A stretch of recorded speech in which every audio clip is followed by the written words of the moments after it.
बंधु माने पवित्र रथयात्रा उपलक्षे आपण माननकु समस्तंकु मोर हार्दिक शुभेच्छा एवं शुभकामना। आजिर एही कार्यक्रमटे सिंह राशिर व्यक्ति विशेष माननक पई बहुत गुरुत्वपूर्ण अटे। कारण सिंह राशिर व्यक्ति विशेष मानकर जीवन एही रथयात्रा परठारु बदलिबाको जाउछि। आपणकर भाग्य एक नुआ मोड़ नेबा पई जाउछि। आपणक जीवन रे किछि नूतन परिवर्तन हेबाको जाउछि। आपणकर स्वास्थ्य, शिक्षा, प्रेम जीवन, वैवाहिक जीवन, भाग्य, क्यारियर एवं व्यापार वाणिज्य प्रत्येक क्षेत्र में किछि परिवर्तन हेबाको जाउछि।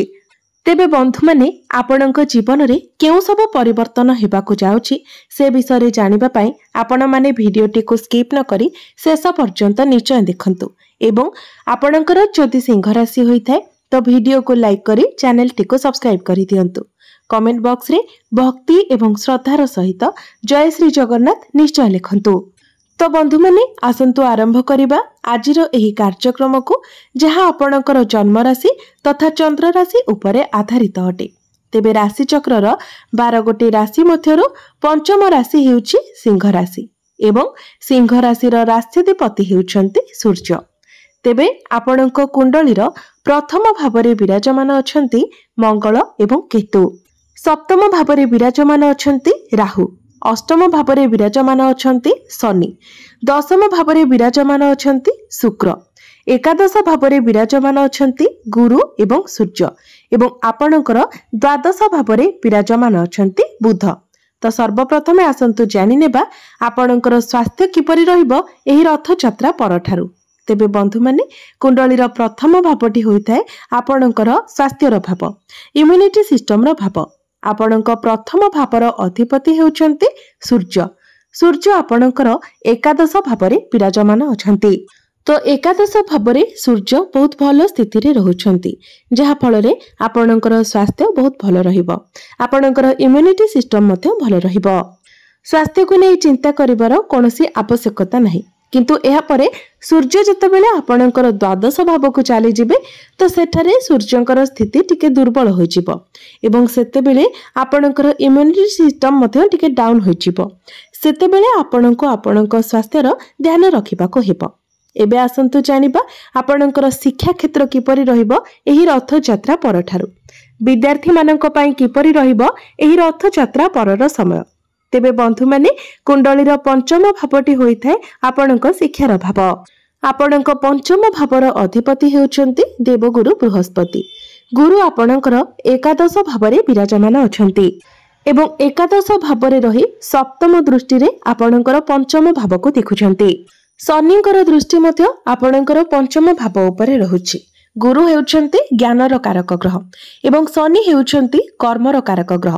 तो निश्चित भावरे पाठ पढ़ारे आपण निजे परिश्रम करिवे एवं आपण बहुत अधिक सफलता मध्य प्राप्त करिवे।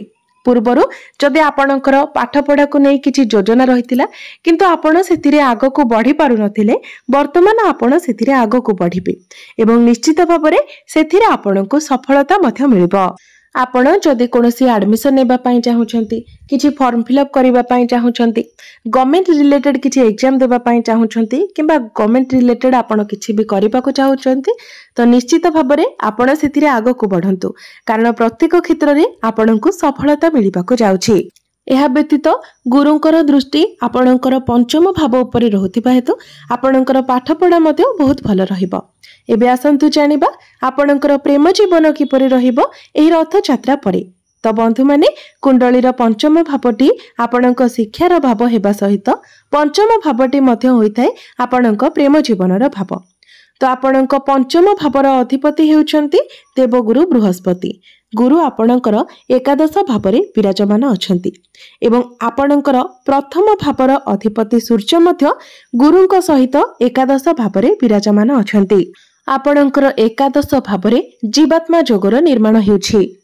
तो आपणकर प्रथम भावर अधिपति एवं पंचम भावर अधिपति एकत्र थिबा कारणरू एवं एकादश भावरे बहुत शुभ स्थान रे विराजमान थिबारु आपणकर प्रेम जीवन पई यह बहुत भलो शुभ प्रभाव देबो।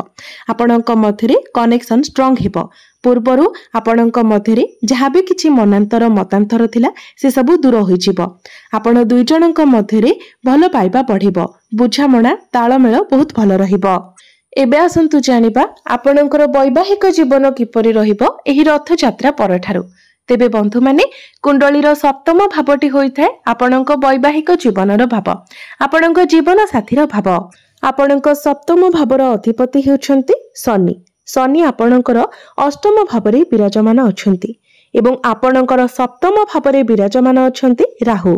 दुई पक्षरु देखिबाकू गले यह आपणकर वैवाहिक जीवन पई केबे भी शुभ नुहे, कारण प्रथमे तो आपणकर सप्तम भावर अधिपति शनि अष्टम भावरे विराजमान अछन्ति।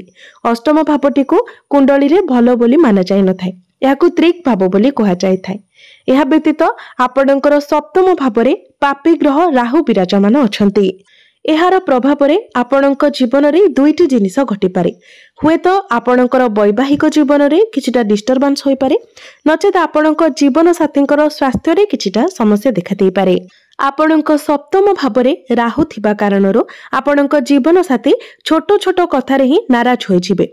छोट छोट कथा रे ही आपणको से खराब भाबिबे, आपणक सहित से आर्गुमेंट करिवे। नचेत आपणक जीवन साथींकर मुंड बिंधा, अंटा बिंधा किंबा बैक पेन हेबा ए सब समस्या देखा देई पारे। तेबे एथिपाई आपण निश्चित भाबरे प्रतिकार करिबा उचित। प्रतिकार गुडिक आमे वीडियो शेष रे जानिबा। दीर्घ 18 वर्ष परे राहु आपणकर सप्तम भावरे गोचर करूछन्ति एवं 1.5 वर्ष पर्यंत आपणकर सप्तम भावरे ही रहिबे एवं दीर्घ 30 वर्ष परे शनि आपणकर अष्टम भावरे गोचर करूछन्ति, जहा फलरे आपणक राशि रे वर्तमान शनि अढ़े मध्य चालुछि। तो निश्चित भावरे जे पर्यंत राहु आपणकर सप्तम भावरे एवं शनि आपणकर अष्टम भावरे अछन्ति से पर्यंत ही आपणको ए सब कथार विशेष ध्यान रखिबाको हेबो। एही समय मध्यरे आपण पार्टनरशिप रे केबे भी अंध भली विश्वास करंतु नाही। एही टाइम रे आपण पार्टनरशिप ठारो जेते अधिक दूर रे रहिबे आपणक पई सेते भलो हेबो, नचेत आपण ही क्षतिर सामना करि पारंती। एबे आसंतु जानिबा सबुठारु गुरुत्वपूर्ण विषय वस्तु आपणकर भाग्य, क्यारियर एवं व्यापार वाणिज्यर स्थिति किपरि रहिबो एही रथयात्रा परठारु। तेबे बंधु माने कुंडलीर नवम भावटी होइथाय आपणकर भाग्यर भाव। आपणक भाग्य भावर अधिपति हेउछन्ति मंगल। मंगल आपणकर प्रथम भावरे विराजमान अछन्ति, तो निश्चित भावरे भाग्य आपणको संपूर्ण रूप से सपोर्ट करिवो। तो बंधु माने मंगल हेउछन्ति प्रॉपर्टीर कारक ग्रह। यह व्यतीत मंगल आपणकर चतुर्थ भाव अर्थात सुख भावर अधिपति अटंती। तो निश्चित भावरे एही समय मध्यरे आपण कोनोसी प्रॉपर्टी रे डील करि पारंती किंबा केउठारे भी आपण किछि बड़ डील मध्य करि परिबे, कारण भाग्य आपणकर सपोर्ट करूछि। यह व्यतीत जदि आपण किछि बड़ डिसीजन नेबा पई चाहुचंती, कोनोसी बड़ जिनिस किणाकिणी करबाको चाहुचंती, किछि बड़ इन्वेस्टमेंट करबाको चाहुचंती, तो से सब मध्य आपण करि परिबे। शुभ मांगलिक कार्यर मध्य आपण आयोजन करि परिबे, कारण गुरु मध्य आपणकर एकादश भावरे बहुत भलो स्थिति रे अछंती। एबे आसंतु जानिबा आपणकर क्यारियर, आपणकर कार्य क्षेत्र किपरि रहिबो एही रथयात्रा परठारु। तो बंधु माने कुंडलीर दशम भावटी होइथाय आपणक क्यारियर भाव, कार्य क्षेत्रर भाव। आपणक दशम भावर अधिपति हेउछन्ति शुक्र एवं शुक्र आपणकर दशम भावरे ही विराजमान अछन्ति एवं दशम भावरे शुक्र मालव्य राजयोगर निर्माण करूछन्ति। तो निश्चित भावरे कार्य क्षेत्र रे आपणकर प्रमोशन हेबो। जदि आपण चाकरी अन्वेषण रे अछंती, आपणक निकट रे कोनोसी चाकरी नाही, तो आपणकु चाकरी मिलिबार मध्य बहुत अधिक संभावना रहुछि। तेनु आपण निज तरफरु चेष्टा जारी रखंतो। कार्य क्षेत्र रे आपण प्रशंसित हेबे, आपणकु मान सम्मान प्राप्ति हेबो। बहुत किछि अपॉर्चुनिटी मध्य आपणकु मिलिबो। आपणकर क्यारियर रे ग्रोथ हेबो। तो क्यारियर को नेकी रथयात्रा परठारु आपणक पई बहुत बढ़िया समय रहुछि। क्यारियर रे जदि आपण किछि चेंज करबा पई चाहुचंती ताहा मध्य आपण करि परिबे, से सब बे आपणक सपोर्ट रे ही जिवो। एबे आसंतु जानिबा आपणकर व्यापार वाणिज्य किपरि रहिबो एही रथयात्रा परठारु। बिजनेस मध्य रथयात्रा परठारु आपणकर बहुत भलो रहिबो। बिजनेस रे आपण ग्रो करिवे, बिजनेस को आगो को बढ़ाइबे, किंतु बिजनेस रे आपणकर टिके खर्च बढ़ी पारे, किंतु आय मध्य आपणकर भलो रहिबो। तेबे बंधु माने प्रतिकार स्वरूप आपण प्रत्येक दिन सूर्यंकर बीज मंत्र 108 थर जप करंतु। एहा व्यतीत प्रत्येक दिन आपण हनुमान चालीसार पाठ करंतु। प्रत्येक दिन आपण उदित सूर्य को तंबा पात्र रे जलाख्य अर्पण करंतु। एवं प्रत्येक दिन आपण शनिकर बीज मंत्र 108 थर जप करंतु। निश्चित भाव में जहाँ सब अशुभत्व गुड़िक रोचे से गुड़िक खंडन हो, शनिकर दुष्प्रभाव कम हो एवं आपण को अधिक शुभफल प्राप्ति हो। तेबे बंधु माने आपणकर जीवन मंगलमय हो, यह ही ईश्वरंक निकटरे मोर प्रार्थना।